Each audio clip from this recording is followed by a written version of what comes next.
സരളമാം സന്ധ്യകൾ നറുമലർ തിങ്കളിൽ നെറുകയിൽ ചന്ദനം തൊട്ടതാവാം.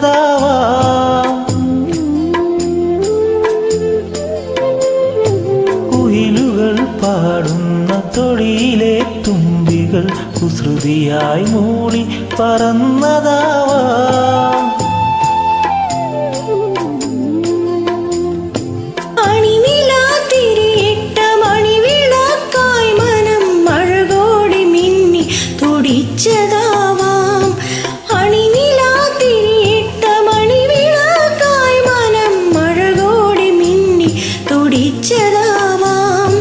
ആരും കൊതിക്കുന്നൊരാൾ വന്നു ചേരുമേ, ആരോ സ്വകാര്യം പറഞ്ഞതാവാം. പിന്നെയും പിന്നെയും ആരോ കിനാവിൻ്റെ പടി കടന്നെത്തുന്ന പദനിസ്വനം. പിന്നെയും പിന്നെയും ആരോ നിലാവത്ത് പൊൻവേണൂതുന്ന മൃദുമന്ത്രണം.